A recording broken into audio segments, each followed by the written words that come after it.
Praise the lord. ఈరోజు మన లేఖన భాగము యోహాను సువార్త 11వ అధ్యాయము 25 వచనం చదువుకుందాం. అందుకు యేసు, పునరుత్థానమును జీవమును నేనే, నా యందు విశ్వాసం ఉంచువాడు చనిపోయిన బ్రతుకును. ఆమేన్. దేవునికి స్తోత్రం. హల్లెలూయా. మన ప్రభువును మన ప్రియ రక్షకుడును పరలోకము నుండి మేఘవాహనముల మీద మనల్ని తీసుకొని వెళ్ళడానికి రాబోతున్నటువంటి యేసుక్రీస్తు నామములో మీ అందరికీ వందనాలండి. హల్లెలూయా. స్తోత్రం స్తోత్రం స్తోత్రం. దేవుని బిడ్డలమైన మనం దేవుని స్తుతించడం, స్తుతి చేయుట యథార్థవంతులకు శోభస్కరమని దేవుని వాక్యం రాయబడింది. స్తుతించాలి. స్తుతించకుండా మనం ఉండలేని పరిస్థితి మనకు ఏర్పడాలి. స్తోత్రం. స్తుతించకుండా నేను ఉండలేనయ్యా, ఆరాధించకుండా నేను ఉండలేనయ్యా. మనం స్తుతించకుండా ఆరాధించకుండా ఉండలేని పరిస్థితి ఏర్పడినప్పుడు ఆయన అద్భుతములు చేయకుండా ఉండలేని పరిస్థితి ఆయనకి ఏర్పడుతుంది. స్తుతి ఆరాధన ऊपर जाती है, ఆశిష్ దేకో లేకపోతే ఆశిష్ లేకర్ నీచే ఆతే హై. స్తుతి ఆరాధన పైకి వెళ్ళాలి, మన ప్రార్థనలు ధూపం వలె పైకి వెళ్ళాలి. అప్పుడు ఆశీర్వాదాలు కిందకి దిగి వస్తాయి. దేవుని స్తోత్రం. హల్లెలూయా హల్లెలూయా. స్తోత్రం. సమయంలో మనం దేవుని వాక్యాన్ని వినడానికి సిద్ధంగా ఉన్నాం. మీరందరూ సిద్ధంగా ఉన్నారని నేను భావిస్తున్నాను. మీ వ్యక్తిగతమైన ధ్యానాలు మీరు ఏం ధ్యానిస్తున్నారు, అందులో ఏమైనా సందేహాలు ఉన్నట్లయితే లేదా వాటికి ఏమైనా వివరణలు కావాలన్నా దయచేసి నేడే నన్ను సంప్రదించండి. నా 2 నంబర్లు ఇక్కడే ఉన్నాయి, స్క్రీన్ మీద డిస్ప్లే అవుతున్నాయి. నా ఈమెయిల్ ఐడి gfihmi2015@gmail.com అనేటువంటి ఈమెయిల్ ఐడికి మీరు నన్ను సంప్రదించాల్సిందిగా మిమ్మల్ని ప్రేమపూర్వకంగా కోరుతున్నాను. స్తోత్రం. హల్లెలూయా. మిమ్మల్ని అందరినీ శాంతి టీవీ ద్వారా ఆయన హెచ్చవలసినది హీ మస్ట్ ఇంక్రీజ్ అనేటువంటి కార్యక్రమం ద్వారా ఇలా కలుసుకోవడానికి ప్రభు నాకు ఇచ్చిన మంచి అవకాశాన్ని బట్టి నా ప్రభు నామాన్ని మహిమపరుస్తున్నాను. స్తోత్రం స్తోత్రం. హల్లెలూయా. ఈ సమయంలో చిన్న ప్రార్థన చేసుకుందాం. 1-2 ప్రార్థనా విషయాలు నేను ఇందులో ప్రార్థనలో ప్రభు సన్నిధి తీసుకొని వస్తాను. ప్రార్థన చేసుకుందాం. పరిశుద్ధుడమైన మా దేవా, మహోన్నతుడా, మహాగణుడా, మీ నామాన్ని స్తుతిస్తున్నాం. మాకిచ్చిన మంచి దినము కొరకై మీకు వందనం చేస్తున్నాం. ఈ సమయంలో నాయన కొంతమంది సమస్యలతో ఉన్న వారిని కొన్ని వేరు ప్రార్థనా విషయాలు మీ సన్నిధానానికి తెస్తున్నాం. గొలగమూడిలో పరిచయం చేస్తున్నటువంటి మీ దాసులు పాస్టర్ పొన్నూరు శామ్యుయల్ గారు, పి శామ్యుయల్ గారు నాగులవరంలో పరిచయం చేస్తున్నారు. మీ దాసులు మందిరం కట్టుకుంటున్నాడు. దానికి కావాల్సిన ఆర్థిక వనరులు మీరు సమకూర్చండి, సిద్ధపరచండి. మీ దాసునికి అనుగ్రహించమని అనుకుంటున్నాను. ఎందుకంటే నాయన స్థలాన్ని మీరు ఇప్పించారు కనుక చక్కగా మందిరం కట్టుకొని మీ నామాన్ని తాను మయంపరచగలటూ సాయం చేయండి. మీ దాసుని మీ చేతిలో సమర్పిస్తున్నాం. వారి కుటుంబాన్ని పరిచయం మీ చేతిలో సమర్పిస్తున్నాం. అంతేకాకుండా నాయన దేవరపల్లిలో పరిచయం చేస్తున్నటువంటి వెస్ట్ గోదావరిలో పరిచయం చేస్తున్న మీ దాసులు పాస్టర్ పి నిస్సి గారి కొరకు ప్రార్థన చేస్తున్నాం. ఆయన రేపు నెక్స్ట్ వీక్ నుంచి లేకపోతే ఈ దినాల్లో తాను 21 రోజుల సంపూర్ణ ఉపవాస కూడికల్లో ఉంటున్నాడు. మీ దాసుని మీరు జ్ఞాపకం చేసుకోమని అనుకుంటున్నాను. ఆయన మందిర నిర్మాణం ఇంకా ఫినిషింగ్ వర్క్స్ ఉన్నాయి, అవన్నీ పూర్తి చేయగలటూ సాయం చేయండి. అంతేకాకుండా నాయన పాస్టర్ శ్రీనివాసులు గారు, చెమడబోయిన శ్రీనివాసులు గారు, వారి కొరకు ప్రత్యేకంగా ప్రార్థన చేస్తున్నాం. వారి మందిర నిర్మాణం జరుగుతుంది. ఆ మందిర నిర్మాణంలో మీ సాన్నిధ్యం నుంచండి, కావలసిన ఆర్థిక వనరులు సమకూర్చమని అనుకుంటున్నాను. ప్రభు అయ్యా మీకు వందనాలు చెల్లిస్తున్నాం. ఇలాగా వేరు అవసరతలో ఉన్న దేవుజనులందరినీ మీ సన్నిధానానికి తెస్తున్నాం. వారిని మీరు పేరున మీరు దీవించండి. వారికి అద్భుతమైన సహాయాన్ని మీరు అందించమని అనుకుంటున్నాం. ప్రభు దేవా మీకు వందనాలు చెల్లిస్తున్నాం. మీ కృపను బట్టి నాయన గత దినాల్లో ఒక 2-3 వారాల క్రితం మరుపూర్లో ఆరంభించిన పరిచర్ని మీ చేతిలో సమర్పిస్తున్నాం. అక్కడ విశ్వాసుల కొరకు వారి కుటుంబాల కొరకు ప్రార్థన చేస్తున్నాం. నాయన అక్కడ మీ కార్యములు జరిగించండి. ప్రభు ఇక్కడ స్థలం కొనుక్కోవడానికి మందిరం కట్టడానికి మీరు మాకు సాయం చేయమని అనుకుంటున్నాను. ఇంకా పరిచర్య ఇలా విస్తరించగలటో సాయం చేయమని అనుకుంటున్నాను. వెంకన్నపురంలో జరుగుతున్నట్టు మందిర నిర్మాణంలో మీ సాన్నిధ్యం ఉంచండి. ప్రభు ఆ మందిర నిర్మాణానికి ఎంతగానో సహకరిస్తున్నట్టు మీ దాసులు యవన సహోదరులు నాయన బ్రదర్ జకరియా గారి కొరకు ప్రార్థన చేస్తున్నాం. వారి తల్లి గారు వారి సతీమణి కొరకు చిన్న బిడ్డ కొరకు ప్రార్థన చేస్తున్నాం. నాయన ఇంకా నాయన మా స్థానిక సంఘంలో బ్రాంచ్ చర్చెస్ అన్నిటి కొరకు మా జతపని వారి కొరకై మీ సన్నిధానానికి వస్తున్నాం. ఈ సమయంలో నాయన మీ మాటలు వినడానికి సిద్ధంగా ఉన్న మీ ప్రియుల కొరకై మీకు వందనాలు. శాంతి టీవీ బృందం అంతటి కొరకై మీకు వందనం చేయిస్తూ మా ముందున్న సమయాన్ని మీరు మాకు ఆశీర్వాదకరంగా మార్చమని సకల ఘనత మహిమా ప్రభావాలు మీకు ఆరోపిస్తూ యేసు నామములోనే ప్రార్థించడుగుతున్నాం పరమ తండ్రి. ఆమేన్ ఆమేన్ ఆమేన్ ఆమేన్. దేవునికి స్తోత్రం. హల్లెలూయా. స్తోత్రం స్తోత్రం. మనం ఆత్మలో వర్ధిల్లుచున్న ప్రకారము అన్ని విషయాలు వర్ధిల్లాలి. The first thing is prospering in the spirit. If we prosper in the spirit, ఆత్మలో ఎదిగితే, ఆత్మలో బలపడితే అన్ని విషయాల్లో మనం ఆశీర్వదించబడతాం. అన్ని విషయాల్లో అంటే ఆర్థికపరమైన, మానసికమైన, శారీరకపరమైన విషయాల్లో మనం ఆశీర్వదించబడతాం. దేవుడు ప్రాస్పరిటీని అనుగ్రహిస్తాడు. ప్రాస్పరిటీ అంటున్నప్పుడు కేవలం డబ్బు మాత్రం కాదు. ప్రాస్పరిటీ అంటే కేవలం డబ్బే అనుకుంటున్నారు. ప్రాస్పరిటీ అంటే స్పిరిచువల్ ప్రాస్పరిటీ, మెంటల్ ప్రాస్పరిటీ, అన్ని విధాలైనటువంటి ప్రాస్పరిటీ మనకు కావాలి. ఒక లేఖన భాగాన్ని నేను చదువుతున్నాను, మనకందరికీ తెలిసినట్టు వాక్య భాగమే. యోహాను రాసినటువంటి 3వ పత్రిక 1వ అధ్యాయము 2వ వచనం. Beloved friend, I pray that you are prospering in every way and that you continually enjoying good health just as your soul is prospering. స్తోత్రం, హల్లెలూయా. గాయు అనే వ్యక్తి యొక్క భౌతికమైనటువంటి ఆరోగ్యం, గాయు యొక్క మానసిక లేకపోతే ఆత్మీయ ఆరోగ్యాలు ఇవన్నీ సరిగా ఉండాలి, బ్యాలెన్స్డ్గా ఉండాలి అని ఒక అద్భుతమైన ప్రార్థన చేస్తున్నాడు యోహాను గారు. ఈ ఆత్మ వర్ధిల్లుచున్న ప్రకారం అన్ని విషయాలు వర్ధిల్లాలి.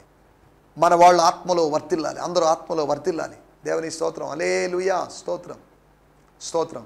ఏదో సంఘాలకు వెళ్తూ వస్తున్నాం, వార మధ్య కార్యక్రమాలు పాల్గొంటున్నాం, ట్రెడిషనల్గాను, ఆచారపూర్వకంగాను, నామినల్గాను ఏది చేయడానికి వీల్లేదు. ఈ దినాల్లో దైవికమైనటువంటి ఉజ్జీవాన్ని, అగ్నిని, ఫైర్ని మనం అనుభవించాలి. దేవుని స్తోత్రం, హల్లెలూయా. స్తోత్రం, స్తోత్రం, స్తోత్రం. రండి మనం ఈ సమయంలో దేవుని వాక్యాన్ని ధ్యానించుకుందాం. నిన్న మనము the importance of the sign of raising of Lazarus, లాజర్ లేపబడ్డం, లాజరు మరలా లేపబడ్డము అనేటువంటి అద్భుతము యొక్క సూచక్రియ యొక్క ప్రాముఖ్యత, ఆ అద్భుతము ద్వారా జరిగినటువంటి విషయాలు, 4 విషయాలు లేకపోతే 4 సంగతులు లేదా 4 పాఠాలు మనం నేర్చుకున్నాం. ఇంచుమించు ప్రతి సూచక్రియ ద్వారా అటు జరిగినప్పటికీ పర్టికులర్గా ఈ సూచక్రియ ద్వారా జరిగిన 4 విషయాలు. ఒకటి, యేసు ప్రవక్త అని నిరూపించింది. This sign proved that Jesus is a prophet. లూకా సువార్త 24వ అధ్యాయంలో ఆయన మాటలో మాత్రమే కాదు, మాటలంటే కేవలం ప్రవచనాలు వాటిలోనే కాదు, క్రియలోను, స్తోత్రం, 78వ పేజీ లూకా సువార్త 24వ అధ్యాయము 18వ వచనం. స్తోత్రం. ఆయన అవి ఏమని వారిని అడిగినప్పుడు వారు నజరేయుడైన యేసును గూర్చిన సంగతులే. ఆయన దేవుని ఎదుటను ప్రజలందరి ఎదుటను క్రియలోను వాక్యములోను శక్తి గల ప్రవక్త అయి ఉండెను. స్తోత్రం, హల్లెలూయా. క్రియలోను వాక్యములోను, దేవుని వాక్యాన్ని బోధించడంలో, ఉపదేశించడంలో, టీచింగ్లోను, ప్రీచింగ్లోను. దేవుని స్తోత్రం, హల్లెలూయా. అలాగని ముస్లిం సహోదరులు చెప్తున్నట్లుగా ఆయన కేవలం ప్రవక్త మాత్రం కాదు. ప్రవక్త అనేది ఆయనలోనూ ఒక కోణం. తర్వాత ఆయన మనుష్య కుమారుడు, హిస్ హ్యుమానిటీ, స్తోత్రం, హిస్ ప్రొఫెటిక్ ఆఫీస్ మొట్టమొదటిది. రెండోది హిస్ హ్యుమానిటీ, ఆయన యొక్క మానవత్వం. ఆయన మానవుడు, అందుకనే ఏడ్చాడు. యోహాను సువార్త 4వ అధ్యాయంలో ఆయన దప్పిక ఉన్నాడు. సువార్తలో ఇతర సినాప్టిక్ గాస్పల్స్లో మత్తయి, మార్కు, లూకాలో మనం గమనిస్తే ఆయన ఆకలిగా ఉన్నాడు. ఆకులతో నిండి ఉన్నటువంటి పచ్చగా ఉన్నటువంటి అంజూరపు చెట్టు దగ్గరికి వెళ్ళి ఆ పండ్ల కోసం లేదా కాయల కోసం అన్వేషించాడు. ఆయనకి ఆకలి ఉంది, ఆయనకి దాహం ఉంది. ఆయన అలసి ఉన్న రీతిగా ఆయన రాయబడింది. దేవుని స్తోత్రం. యోహాను సువార్త 4వ అధ్యాయము 6వ వచనం. అక్కడ యాకోబు బావి ఉండను కనుక యేసు ప్రయాణం వలన అలసి ఉన్న రీతిని ఆ బావి యొద్ద కూర్చుండెను. ఆయనకి అలసట ఉంది, ఆయన కోపం ఉంది, ఆయనకి సంతోషం ఉంది, ఆయన కన్నీరు ఉంది.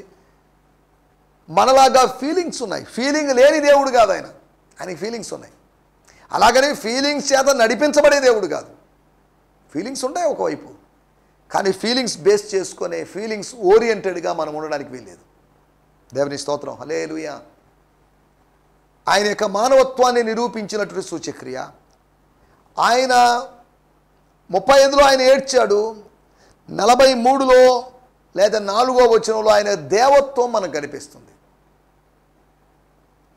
ఒక నాణ్యానికి బొమ్మ బొరుసు ఉన్నట్లుగా యేసు అనేటువంటి నాణ్యానికి ఒకవైపు మానవత్వం, ఒకవైపు దేవత్వం. ఆయన 100% పాళ్ళు దేవుడు, 100% పాళ్ళు మానవుడు. స్తోత్రం, స్తోత్రం, హల్లెలూయా. కేవలం ఆయన మానవత్వాన్ని మనం హైలైట్ చేయడం లేదు, ఆయన దేవత్వాన్ని కూడా హైలైట్ చేస్తున్నాం. మానవత్వంలో దేవత్వం కలిగిన వాడు. స్తోత్రం, హల్లెలూయా. 4వదిగా యేసు ఆయన రక్షకునిగా, ఆత్మరక్షణ కావాలి, విశ్వాసం ద్వారా వాళ్ళు రక్షించబడ్డారు, ఒప్పుకున్నారు, లేకపోతే సూచక్రియ ద్వారా వారికి అనుగ్రహించబడిన కృప, వారి కనులారా వారు ఆ సూచక్రియను చూశారు. వాళ్ళ కళ్ళ ముందే లాజరు తిరిగి రావడం చూశారు. వాళ్ళ కళ్ళ ముందే లాజరు లేవడం, బయటికి రావడం, కట్లు కట్టబడి ఉండడం, రుమాలు విప్పబడడం, లేకపోతే స్వతంత్రుడిగా చేయబడడం, ఇవన్నీ వాళ్ళు చూసిన. ఇది అబద్ధం కాదు, ఇది కట్టుకథ కాదు, ఇది ఉపమానం కాదు, దిస్ అ రియల్ స్టోరీ. స్తోత్రం, హల్లెలూయా.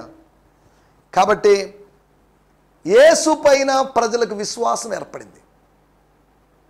8వ అధ్యాయము 30వ వచనంలో అనేకులు ఆయనది విశ్వాసం ఉంచారు. 10వ అధ్యాయము చివరి వచనం 42వ వచనం, అక్కడ అనేకులు ఆయన యందు విశ్వాసం ఉంచారు. విశ్వాసం ఉంచుతున్నారు, విశ్వాసం కోల్పోతున్నారు, విశ్వాసం ఉంచుతున్నారు, అవిశ్వాసులుగా మారుతున్నారు. అప్ అండ్ డౌన్గా, యూనిఫామ్గా లేదు వాళ్ళ విశ్వాసం, నాన్ యూనిఫామ్గా ఉంది. ఎగుళ్ళు దిగుళ్ళుగా ఉన్నటువంటి వాళ్ళ విశ్వాసం. ఒకసారి విశ్వాసం పొంగిపోయినట్టుగా ఉంటారు, ఒకవైపు విశ్వాసంలో చాలా తక్కువ వాళ్ళుగా కనిపిస్తున్నారు. స్తోత్రం, హల్లెలూయా. ఇవి మనం గత ఎపిసోడ్లో ఆలోచించిన విషయాలు.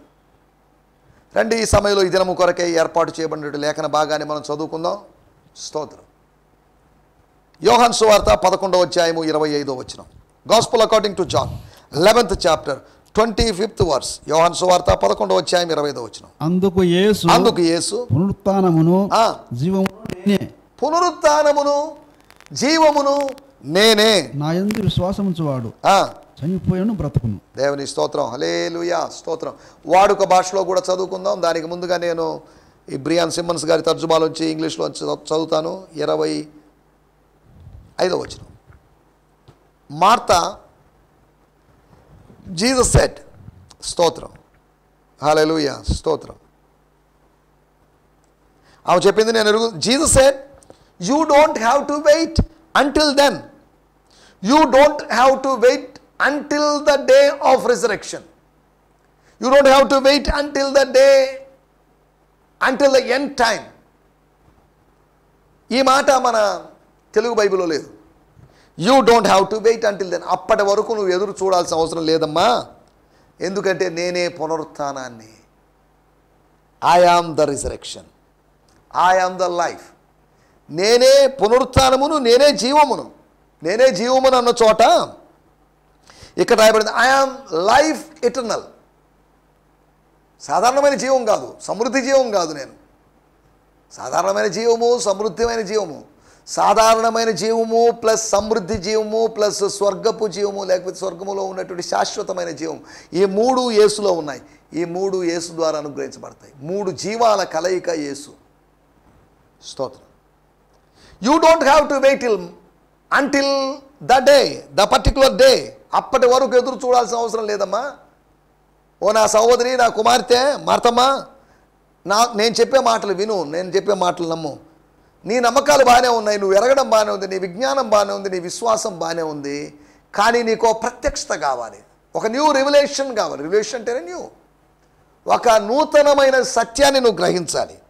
నేనెవరినో నీకు తెలియదు, నేను ప్రభువునని, బోధకుడినని, నీ తమ్ముని యొక్క స్నేహితుడినని, లేకపోతే నీ చెల్లి యొక్క బోధకుడినని, మీ బంధువులనో, నీలాగా ఒక యూదుడినో, ఇవన్నీ నువ్వు తెలిసి ఉండొచ్చు, నీకు బేసిక్ ఇన్ఫర్మేషన్. కానీ నువ్వు తెలుసుకోవాల్సింది ఐ ఆమ్ ద రిజరెక్షన్. నేను పునరుత్థానాన్ని కలుగు చేస్తానని కాదు, కలుగు చేసేవాడిని కాదు. I am the resurrection itself. నేనే పునరుత్థానమై ఉన్నాను. వాడుక భాషలో కూడా చదువుకుందాం. 11వ అధ్యాయం 25వ వచనం. యేసు బ్రతికించేవాణ్ణి బ్రతుకును నేనే, బ్రతుకును నేనే. నన్ను నమ్మినవాడు బ్రతికించేది ఆయనే. స్తోత్రం. బ్రతకడానికి ప్రేరణ ఇచ్చేది, బ్రతకడానికి ఇంధనాన్ని, వనరులు సమకూర్చేది ఆయనే. ఒకవేళ చనిపోయినా బ్రతికించేది ఆయనే. నన్ను నమ్మిన వాడు చనిపోయినా జీవిస్తాడు. నన్ను నమ్మిన వాడు చనిపోయినా కానీ, ఎవరైనా సరే, స్త్రీ అయినా పురుషుడైనా ఎవరైనా కానీ బ్రతుకుతాడు. స్తోత్రం, హల్లెలూయా. ఇక్కడ రాయబడిన మాట, anyone who clings to me in faith. విశ్వాసము ద్వారా ఎవరైనా నన్ను హత్తుకొని ఉంటే, ఆత్మ సంబంధమైన విశ్వాసం ద్వారా నన్ను ఎవరైనా ఆలింగనము చేసుకున్న అనుభవానికి వచ్చినట్లయితే, ఈవెన్ దో హీ డైస్, చనిపోయినా కానీ దాని గురించి పెద్ద దిగులు పడాల్సిన అవసరం లేదు, అది పెద్ద విషయం కాదు. He will live for ever, అనగా అతని మరణానికి అతడు నిత్యము జీవించడానికి మధ్యలో పునరుత్థానం జరుగుతుంది. ఆ పునరుత్థానము నేను కలిగిస్తాను. నా మాంసము తిని నా రక్తాన్ని తాగువాడు, అనగా జీవాహారమైనటువంటి నన్ను, జీవపు రొట్టెైన నన్ను తిని జీవజలమైనటువంటి జీవజలపు పానీయమైనటువంటి నా రక్తాన్ని భుజిస్తే వాడిని అంత్యదినాన లేపుతాను. ఇది ప్రభురాత్రి భోజనం అని చెప్పేసి ప్రభురాత్రి భోజనానికి అన్వయించారు, అది కాదు. యోహాను సువార్త 3వ అధ్యాయంలో నీటి ద్వారా ఆత్మ ద్వారా అంటున్నప్పుడు బాప్తిజం గురించి కాదని, యోహాను సువార్త 6వ అధ్యాయంలో నా శరీరం తినడం నా రక్తం తాగడం అంటున్నప్పుడు ప్రభురాత్రి భోజనం గురించి కాదని మనం గత దినాల్లో చెప్పుకున్నాం. ఆయా సందర్భాలు నేను ప్రస్తావిస్తూనే వచ్చాను. స్తోత్రం. Anyone who clings to me in faith, even though he dice, he will live for ever. అనంతమైనటువంటి జీవాన్ని, అమరత్వాన్ని పొందుకుంటాడు. స్తోత్రం. క్షయత్వాన్ని కాదు, అక్షయత్వాన్ని, మర్త్యతను కాదు, అమర్త్యతను. స్తోత్రం. మర్త్యత కాదు, అమర్త్యత. క్షయత కాదు, అక్షయత. మరణతత్వం కాదు, అమరత్వం. దేవుని స్తోత్రం, హల్లెలూయా. శవపు అనుభవం కాదు, సజీవ అనుభవం. స్తోత్రం, హల్లెలూయా. వీటి గురించి మనం కొద్ది జాగ్రత్తగా ఆలోచిద్దాం. యేసును గూర్చిన ప్రత్యక్షత, మరియకు అవసరమైన, మనకందరికీ అవసరమైనటువంటి ప్రత్యక్షత, దాని గురించి మనం కొద్దిగా మాట్లాడుకోబోతున్నాం. 4 విషయాలు నేను మీతో. మార్తకు యేసు ఎలాంటి వాడు, యేసు ఎవరని తెలుసు, 4 విషయాలు మీకు జ్ఞాపకం చేయబోతున్నాను. వాటిలో మొదటి 3 విషయాలు. మొట్టమొదటి మాట యోహాను సువార్త 11వ అధ్యాయము 3వ వచనము మరియు 5వ వచనము. 3వ వచనం, అతని అక్క చెల్లెండ్రు. అక్క చెల్లెండ్రు అనే మాటకి కన్నడ బైబిల్లో అక్కలిద్దరు అని రాయబడింది. సరే, అక్కలిద్దరైనా అక్క చెల్లెలైనా, అనగా అక్కకి చెల్లికి మధ్యలో ఉన్న మిడిల్ వ్యక్తి అయినా ఇతను, సరే ఏదేమైనప్పటికీ దాన్ని కూడా పక్కన పెట్టేద్దాం. అతని అక్క చెల్లెండ్రు, ప్రభువా ఇదిగో నువ్వు ప్రేమించువాడు రోగి ఉన్నాడని ఆయన యుద్ధకు వర్తమానం పంపిరి. దేవుని స్తోత్రం. నీవు ప్రేమించువాడు, నీవు ప్రేమించువాడు, స్తోత్రం, రోగి అయి ఉన్నాడని. స్తోత్రం. 11వ అధ్యాయం 3వ వచనం నేను చదువుతున్నాను. So his sisters sent a message to Jesus. యేసు ప్రభువుకు ఒక సందేశాన్ని పంపించారు. ఏంటి ఆ సందేశం? లార్డ్, ప్రభువా, అవర్ బ్రదర్, మా సహోదరుడైన లాజర్, అనగా నీవు ప్రేమించినటువంటి వాడు, ఈజ్ వెరీ సిక్. స్తోత్రం. చాలా రోగిగా ఉన్నాడు. రోగి అని కాదు, రోగం ఇప్పుడే స్టార్ట్ అయిందని, రోగం ముదిరింది, జబ్బు ముదిరింది. క్యాన్సర్ లాస్ట్ స్టేజ్కి వచ్చినట్టుగా వాడు లాస్ట్ స్టేజ్కి వచ్చేసాడు. He's about to die. ఇక్కడ రాయబడిన మాట, మరొక మాట మన తెలుగు బైబిల్లో లేకపోతే మన వేరు తర్జుమాలు లేదు. అయితే ఏంటి? మా సహోదరుడు, నీ స్నేహితుడు జబ్బుగా ఉన్నాడు, లేకపోతే నువ్వు ప్రేమించేవాడు జబ్బుబడి ఉన్నాడు. అయితే ఏంటి? Please come. ఈ మాట మనకు తెలుగు బైబిల్లో లేదు. దయచేసి రా, వీలైనంత త్వరగా రా, పనులన్నీ చక్కబెట్టుకొని రా. Come to our house, come to Bethany, come to Bethany on the way to Jerusalem. Come, రా ప్రభువా. అనారోగ్యం మధ్యలో ఆమె ఆయన్ని పిలిచింది. స్తోత్రం. అనారోగ్యంలో కూడా మనం యేసు ప్రభువుని ఆహ్వానించాలి. అనారోగ్యము అనగానే ఏ హాస్పిటల్, మంచి హాస్పిటల్ ఏది, మంచి డాక్టర్ ఏది అని అన్వేషించడం కాదు. ఒక రాత్రి సమయంలో 11 దాటిన తర్వాత ఒకరు ఫోన్ చేసి, మీకు తెలిసినటువంటి మంచి హార్ట్ స్పెషలిస్ట్ ఎవరైనా ఉంటే చెప్పండి. ఇదేంటిది ఆ రాత్రి టైంలో మీరు ఫోన్ చేసి అలా మాట్లాడడం? జీసస్ అని చెప్పాను, డాక్టర్ జీసస్. అదేంటి సార్, ఆ టైంలో యేసు మీద ఆధారపడి యేసుకు ప్రార్థించాలని కనుక మంచి డాక్టర్ కోసం, మంచి హాస్పిటల్ కోసం మనం అన్వేషిస్తున్నాం. మంచి స్కూల్ కావాలి, మంచి హోటల్ కావాలి, ఇవన్నీ మంచివి కావాలి. మంచి సంఘం అవసరం లేదు. ఏదో దగ్గరలో ఉన్న సంఘం, ఎవరో ఒకరు సంఘం ఎటు వెళ్ళిపోతుంటారు. అనుకూలంగా ఉంది, మాకు ఛాన్స్ ఇస్తారు, మాకు అవకాశం ఇస్తారు, మమ్మల్ని పొగుడుతారు. ఇవి కొంతమంది దృక్పథాలు. నెల్లూరు పట్టణంలో బోల్డు సంఘాలు ఉంటే బయట నుంచి వచ్చి డిజిటల్ చర్చెస్ పెట్టాలని ఎవరో ఈ మధ్యకాలంలో పోస్ట్ చూశాను. ఎవరో పెద్ద ప్రముఖుడు, నేను పేరు చెప్పడం లేదు కానీ, నెల్లూరులో త్వరగా పెట్టబోతున్నాం అని. ఎందుకు? మీరు స్వార్థీకరణ చేశారా? అసలు ఎందుకు ఇక్కడ చేయాల్సినంత అవసరం ఏముంది? బోల్డు సంఘాలు ఉన్నాయి, సంఘాల మధ్యలో ఐక్యత లేకుండా ఇబ్బంది పడుతున్నప్పుడు మళ్ళీ మీరు వచ్చి అక్కడ వాళ్ళని ఇక్కడ వాళ్ళని కొంతమందిని పెరుక్కొని మీరు చేసే పనులు ఎంతవరకు కరెక్ట్? సరే, దేవుని స్తోత్రం. మనం వీటన్నిటిలోకి వెళ్ళలేదు. యేసు ప్రేమించే యేసు, హీస్ లవింగ్ జీసస్. రెండో విషయాన్ని నేను మీకు జ్ఞాపకం చేస్తాను. యోహాను సువార్త 11వ అధ్యాయము 3వ వచనంలో రాయబడింది. ఎస్, స్తోత్రం. అతని అక్క చెల్లెండ్రు ప్రభువా, ప్రభువా, చాలండి, ప్రభువా, లార్డ్. మరియమ్మ 2 సార్లు ప్రభువా అని పిలిచింది. మార్తమ్మ 4 సార్లు పిలిచింది, అనగా 6 సార్లు అయింది. ప్రజలందరూ 34వ వచనం వారు ప్రభువా అని పిలిచారు. 7 సార్లు ఈ అధ్యాయంలో ఆయన ప్రభువు అని పిలువబడ్డాడు. He was called as lord 7 times in this chapter. ఆయన 7 సార్లు ప్రభు అని పిలువబడ్డాడు. 7 అనగానే బిబ్లికల్గా మనకు ప్రాధాన్యత ఉన్నటువంటి అంకే, డిజిటే మనకు తెలిసిన విషయం, నంబరే. దేవుని స్తోత్రం, హల్లెలూయా. 1 ఆయన ప్రేమ, loving Jesus. Number 2 he's a lord Jesus. ప్రభు అయిన యేసు, యేసుక్రీస్తు అందరికీ ప్రభు. అక్కడ యూదులే ఉన్నారు, అన్యజనులు ఎవరు లేరు అనుకోండి, అది వేరే విషయం. 1 ఆయన he's a loving Jesus, he's lord Jesus. స్తోత్రం. 3వ విషయం యోహాను సువార్త 11వ అధ్యాయం 22వ వచనం. స్తోత్రం, స్తోత్రం. ఇప్పుడైనాను నీవు దేవుని ఏమడిగినానో దేవుడు నీకు అనుగ్రహించునని ఎరుగుతున్నాను. But I know that if you were to ask God for anything, He would do it for you. నువ్వు ఇప్పుడు అడిగినా పర్లేదు. వాడుక భాషలోంచి కూడా మనం చదువుకుందాం. 11వ అధ్యాయం 22వ వచనం. స్తోత్రం. యోహాను సువార్త 11వ అధ్యాయం 22వ వచనం. స్తోత్రం, స్తోత్రం. కానీ ఇప్పటికైనా కొంప మునిగిందేం లేదు. ఇప్పటికైనా మీరు అడిగితే నువ్వు అడిగితే యేసు, నువ్వు అడిగితే బోధకుడా, నువ్వు అడిగితే ప్రభువా, నువ్వు అడిగితే దేవుడు, తండ్రి అనే దేవుడు, యెహోవా దేవుడు మీరు అడిగింది ఇస్తాడని కాదనలేడు, నో అనలేడు. నాకు తెలుసు అని అంది. అబ్బో, దేవుని స్తోత్రం. ఆమెకు తెలిసిన విషయం చూడండి. 3వ విషయం ఆయన ప్రార్థించే యేసు.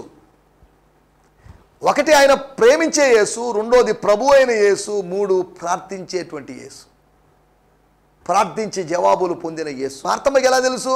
తన ఇంటికి వచ్చినప్పుడు శిష్యులందరూ నిద్రపోతున్నప్పుడు తానొక్కడు రాత్రి అంతా ప్రార్థనలో గడపడం, ఆయన ప్రార్థనలోని కన్నీరు, ఆయన ప్రార్థనలోని మూలుగులు, ఇవన్నీ మార్తమ్మ వినొచ్చు. అందుకని స్వయంగా చూసింది, సాక్షి ఉంది కనుక చెప్తుంది, నేను ఎరుగుదును. I know that you are a praying man. If you pray, heaven or Lord God would provide everything. స్తోత్రం. ఇప్పుడు నువ్వు మా కోసం, మా కుటుంబం కోసం, మా కుటుంబంలో జరిగినట్టు విషాదాన్ని బట్టి ఏమడుగుతావు మాకైతే తెలియదు. లాజర్ని బతికించి మా చేతిలో పెట్టమని మేము అడగలేదామా? స్తోత్రం, స్తోత్రం, హల్లెలూయా. ప్రార్థించేటువంటి యేసు. అవును, Jesus is a praying man. హెబ్రీయులకు రాసిన పత్రిక 5వ అధ్యాయంలో రాయబడింది, తాను శరీరధారిగా ఉన్నటువంటి దినముల్లో అద్భుతాలు చేశాడు, ప్రసంగాలు చేశాడు, అవి చేశాడు, ఇవి చేశాడని కాదు, కానీ తాను ప్రార్థనలో భయభక్తులు కలిగిన వాడే, కన్నిటితో యాచనలు చేశాడు, దానివల్ల ఆయన అంగీకరించబడ్డాడు అనేటి మాటను మనం అక్కడ చూస్తున్నాం. స్తోత్రం, హల్లెలూయా, స్తోత్రం. 4వ విషయాన్ని నేను మీకు జ్ఞాపకం చేస్తాను. ఒకే మార్తమ్మకు తెలిసినవి, ఆయన ప్రేమించే యేసు అని, ఆయన ప్రభు అయిన యేసు అని, ఆయన ప్రార్థించే యేసు అని తెలుసు. ఓకే, బాగానే ఉంది. తాము తెలుసుకోవాల్సిన విషయం, మార్తమ్మ, now I want to give you a revelation. నా గురించి నేను ఒక ప్రకటన చేస్తున్నాను. ఐ అంటే ఏంటి, నేను అంటే ఏంటి, ఐ అనేటువంటి స్టేట్మెంట్స్ 7 కనిపిస్తాయి యోహాను సువార్తలో. ఐ యామ్ అంటున్నప్పుడు నిర్గమకాండములోకి వెళ్ళిపోవాలి మనం. నిర్గమకాండం 3వ అధ్యాయంలో నేనే, లేదా నేను, Jehovah, I am that I am. స్తోత్రం, హల్లెలూయా. I am that I am, I was that I am అని కాదు, ఐ విల్ దట్ అని కాదు, I am that I am. స్తోత్రం. హల్లెలూయా, స్తోత్రం. యేసు పునరుత్థానమై ఉన్నాడు అనేటువంటి ప్రత్యక్షత, బ్రతికించువాడై ఉన్నాడు అనేటువంటి ప్రత్యక్షత. He's a resurrecting one, he's a resurrector, he's the resurrection himself అనే విషయాన్ని మార్తమ్మకు తెలియదు. ఆమెకు 3 విషయాలు ప్రభువుని గురించి తెలుసు: ప్రేమించేవాడని, ప్రభువుగా ఉన్నాడని, ప్రార్థించేవాడుగా ఉన్నాడని. ఆమె మిస్ అయిపోయినటువంటి ఇంపార్టెంట్ ట్రూత్ ఏంటంటే, స్తోత్రం, హల్లెలూయా, ఆయన పునరుత్థానమై ఉన్నాడు. స్తోత్రం. పునరుత్థానం అనేది కట్టుకథ కాదు. 1 కొరింథీ పత్రిక 15వ అధ్యాయంలో పునరుత్థానం గురించి, యేసు యొక్క పునరుత్థానం గురించి కూడా రాయబడింది. వాటన్నిటిలోకి వెళ్ళలేదు, కానీ నేను నా మాటలు ఇక్కడ ముగిస్తున్నాను. యేసును గూర్చినటువంటి ప్రత్యక్షత, ఆ ప్రత్యక్షత కావాలి. ప్రత్యక్షత పొందుకొని మనం ప్రార్థించాలి, ప్రత్యక్షత పొందుకొని పరిచర్య చేయాలి, ప్రత్యక్షతతో మనం ప్రభువులోకి అనేకులు నడిపించాలి, ప్రత్యక్షతతో మనం పనులు చేయాలి. ప్రార్థన చేసుకుందాం. పరిశుద్ధుడమైన మా దేవా, మీకు వందనాలు చెల్లిస్తున్నాం. యేసును గురించినటువంటి రివిలేషన్స్ మాకు కావాలి. యేసును గురించి మేము ఇంకా తెలుసుకోవాలి, సన్నిహితంగా తెలుసుకోవాలి, డీప్గా తెలుసుకోవాలి. యేసును గురించినటువంటి పర్సనల్ నాలెడ్జ్, యేసును గురించినటువంటి స్వకీయ అనుభవం, స్వకీయ జ్ఞానం మాకు కావాలి. ఈ సమయంలో నాయనా మీకు వందనాలు చెల్లిస్తున్నాం.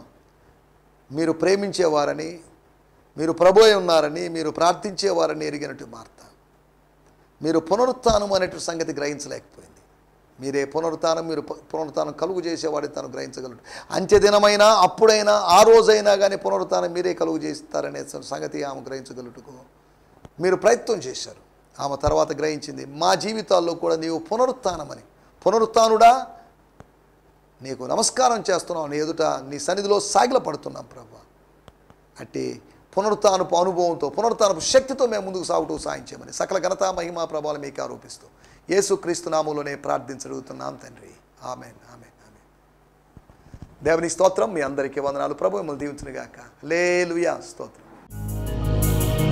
ఈ సందేశము మీకు ఆశీర్వాదకరంగా ఉందని నమ్ముచున్నాము.